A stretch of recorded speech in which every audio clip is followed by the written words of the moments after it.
Details చూద్దాం. Hero Raj Tarun Lavanya కేసులో పోలీసులు ట్విస్ట్ ఇచ్చారు. మోసం చేశాడని రాజ్ తరుణ్ పై ఫిర్యాదు చేసిన లావణ్యకే నార్సింగ్ పోలీసులు నోటీసులు ఇచ్చారు. ఫిర్యాదుకు సంబంధించి ఆధారాలు సమర్పించాలని 91 సిఆర్పిసి కింద నోటీసులు ఇచ్చారు. అయితే కంప్లైంట్ చేసిన తర్వాత నుంచి లావణ్య అందుబాటులో లేదు.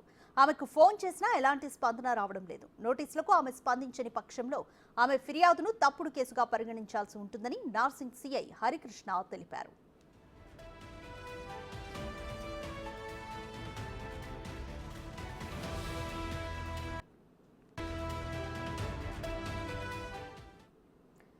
మోర్ డీటెయిల్స్ మా ప్రతినిధి రాణా ప్రతాప్ అందిస్తారు. రాణా ప్రతాప్, లావణ్య కేసును తాను స్పందించని పక్షంలో తన ఫిర్యాదును తప్పుడు కేసుగా పరిగణించాల్సి ఉంటుందని నార్సింగ్ సిఐ హరికృష్ణ తెలిపారు. ఇంకా ఏ అంశాలను బయటపెట్టారు?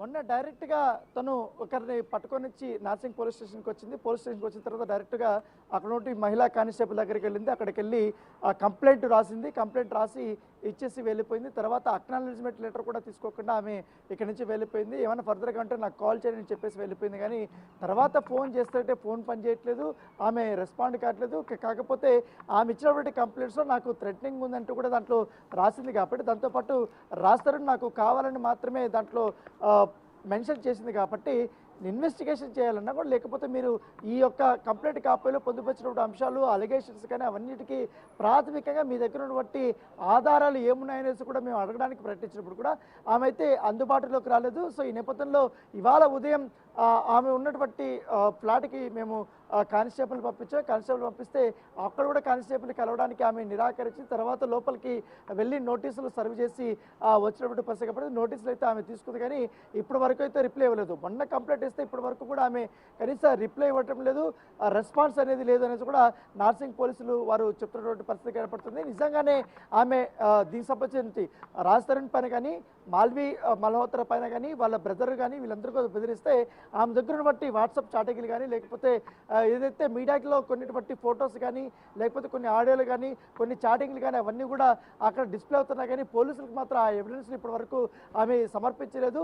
సో సమర్పించకపోతే మేము ఎట్లా కేసుని రిజిస్టర్ చేసుకోవాలి, ఎట్లా ఎఫ్ఐఆర్ చేయాలంటే దానిపై కూడా దర్యాప్తు చేయాలంటే దానిపై కూడా వారు క్వశ్చన్ చేసినటువంటి నేపథ్యం ఏర్పడుతుంది. ఒకవేళ ఈ రేపటి వరకు కూడా మేము చూస్తాం ఎటువంటి రెస్పాన్స్ లేకపోతే కోర్టు అనుమతి తీసుకొని ఈ కేసుని పూర్తిగా మేము క్లోజ్ చేసే అవకాశాలు ఎక్కువగా ఉన్నాయని ఇప్పుడు సూత్రప్రాయంగా నార్సింగ్ పోలీసులు వారు చెప్తున్నటువంటి నేపథ్యం. దాంతోపాటు కంప్లైంట్ కాపీలో కనీస సమయం డేట్ రాయలేదు, సమయం రాయలేదు.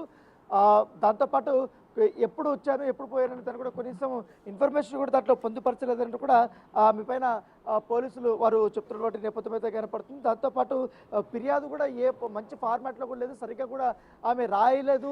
దాంట్లో ఎఫ్ఐఆర్ కాపీలో చాలా క్లియర్గా ఉంటుంది. అంటే ఫిర్యాదు ఎవరైనా చేయాలనుకుంటే దాంట్లో కొన్ని నియమ నిబంధనలు ఉంటాయి, కనీసం వాటిని చూసుకొని ఎట్లా ఫిర్యాదు చేయాలి ఏంటి అనేదాన్ని కూడా కొన్ని ఉంటాయి. కాబట్టి వాటిని కూడా చూసుకోకుండా ఆమె ఎలా పడితే అలా రాసి వెళ్ళిపోయింది అనేసి కూడా వారు చెప్తున్నటువంటి నేపథ్యం కాబట్టి దాదాపు 4 పేజీల ఫిర్యాదులు ఎక్కువగా రిపీటెడ్ రాసింది తప్ప కొత్త విషయాలు ఎక్కడ కూడా ప్రస్తావించలేదంటూ కూడా వారు ఆఫ్ ది రికార్డు చెప్తున్నటువంటి నేపథ్యం కనపడుతుంది.